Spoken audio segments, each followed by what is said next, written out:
बेटी एक ऐसा शब्द है जिसकी गहराई सिर्फ माँ बाप ही समझ सकते हैं। बेटी का जो माँ बाप से रिश्ता होता है वो इस तरीके से समझा जा सकता है कि बेटी अपने माँ बाप से भावनात्मक रूप से इस तरह से जुड़ी होती है। माँ बाप का जो पहलू बेटी समझ सकती है वह उस तरीके से पूरी दुनिया में कोई नहीं समझ सकता। साथ ही माँ बाप जो अपने दिल की बात बेटी से साझा कर सकते हैं उस तरीके से वो पूरी दुनिया में किसी से नहीं कर सकते। माँ बाप अपनी बेटी को बहुत प्यार से पाल पोष कर बड़ा करते हैं, पर जब उसकी विदाई की बात आती है तो यह बात सोचकर ही वह सहम उठते हैं। लेकिन जब उनका दामाद बारात लेकर उनके द्वार पर आता है तो दामाद को देखकर ही वह इतना खुश हो जाते हैं कि उनकी खुशी के ठिकाने का अंदाजा लगाना मुश्किल होता है। तो आज का हमारा वीडियो इसी टॉपिक पर है कि किस तरह से सासू माँ अपने दामाद का स्वागत करती हैं और किस तरह से मजाकिया अंदाज में दामाद की परीक्षाएं ली जाती हैं। तो इस वीडियो को लास्ट तक ज़रूर देखें और तोरण पर होने वाली रस्मों के बारे में जानें।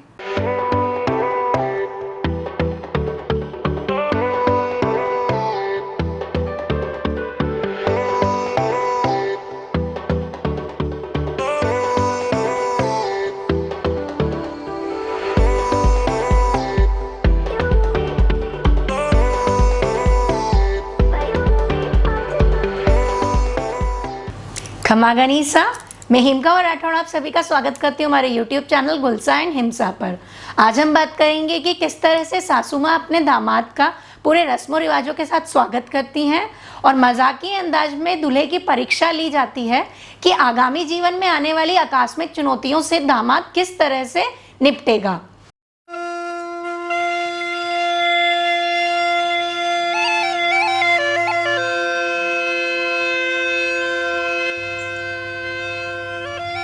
दूल्हे राजा धूमधाम से बारात के साथ द्वार पर आते हैं और अपनी तलवार से तोरण मारते हैं। फिर घोड़ी से नीचे उतरकर द्वार पर रखी बाजोट पर खड़े हो जाते हैं और सासू माँ अपने दामाद का तिलक करके झिलमिल की थाली के साथ आरती उतारती हैं। ये जो तिलक किया जाता है ये चांदी के सिक्के से किया जाता है और दुल्हन के गृह प्रवेश की वीडियो में भी हमने बात की थी कि दुल्हन का जो तिलक किया गया था वह चांदी के सिक्के से ही किया था।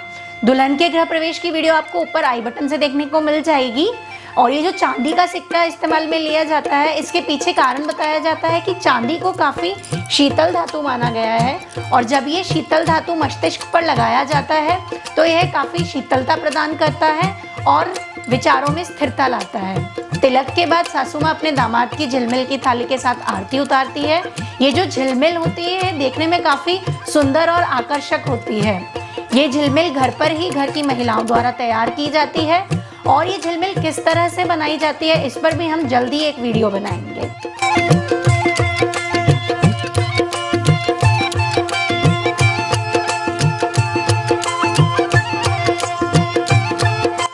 आरती के बाद सासू माँ अपने दामाद की पॉकेट पर लगा गोटे का एक छोटा फूल हटाती हैं और अपने दामाद को मोली से या फिर किसी भी धागे से नापकर अपने दामाद की दीर्घायु की कामना करती हैं।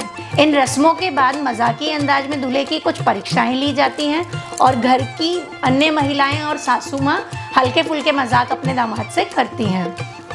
हालांकि प्रेजेंट में इन सब रस्मों रिवाजों के पीछे के कारण किसी को नहीं पता होते।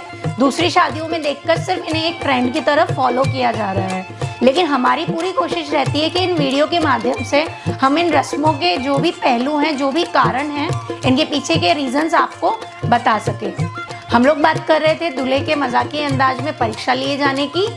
तो जब दूल्हा तोरण पर बाजोट पर खड़ा होता है तो उसे जो महिलाएं होती हैं दूल्हे को मिरर में चेहरा दिखाकर या फिर घुंघरू की आवाज़ सुनाकर इरिटेट करने की कोशिश करती हैं और यह परखने की कोशिश करती हैं कि आगामी भविष्य में अपने पारिवारिक परिस्थितियों में या फिर वैवाहिक जीवन में किसी बाहरी इंसान के इंटरफेरेंस या फिर डिस्टर्बेंस को दूल्हा किस तरह से डील करेगा। सामान्यतः कांच पर चेहरा दिखाने जाने पर या फिर घुंघरू की आवाज़ सुनाए जाने पर दूल्हा इन चीज़ों से दूल्हा डिस्टर्ब ना होकर अपने चेहरे पर हल्की सी स्माइल रखकर चेहरे को साइड कर लेता है। इसी बीच कुछ महिलाएं सांकेतिक तौर पर दूल्हे से गले मिलने की कोशिश करती हैं और यह परखने की कोशिश करती हैं कि वैवाहिक जीवन में जब तीसरे इंसान का इंटरफेरेंस होगा तो उस डिस्टर्बेंस को, उस इंटरफेरेंस को दूल्हा किस तरह से ख़त्म करेगा। यहाँ दूल्हा अपनी तलवार को आगे कर और आगे करता है और महिलाओं को अपने पास आने से रोकता है और दर्शाता है कि अपने वैवाहिक जीवन में जब किसी तीसरे इंसान का इंटरफेरेंस होगा तो उसे दूल्हा इसी शक्ति के साथ खत्म कर देगा। इन्हीं सब नोकझोंक के बीच कुछ औरतें या फिर सासू माँ अपने दामाद की नाक पकड़ने की कोशिश करती हैं और यह देखती हैं कि अपने या अपनी पत्नी या परिवार के आत्मसम्मान की रक्षा दूल्हा किस तरह से करेगा। यहाँ भी सामान्यतः दूल्हा अपनी तलवार आगे करके महिलाओं को रोक देता है और अपनी मंशा जाहिर करता है कि अपने परिवार या पत्नी के आत्मसम्मान के साथ किसी भी तरह से छेड़छाड़ हो तो वह इसी शक्ति के साथ पेश आएगा।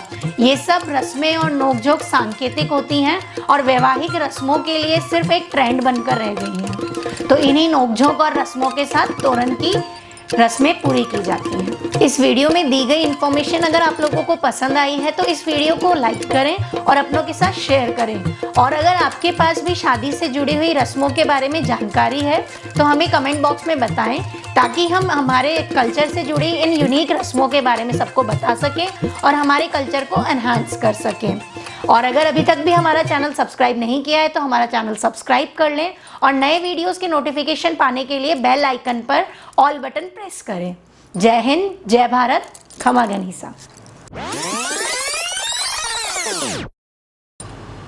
आरती के बाद सासू माँ अपने दूल्हे के पॉकेट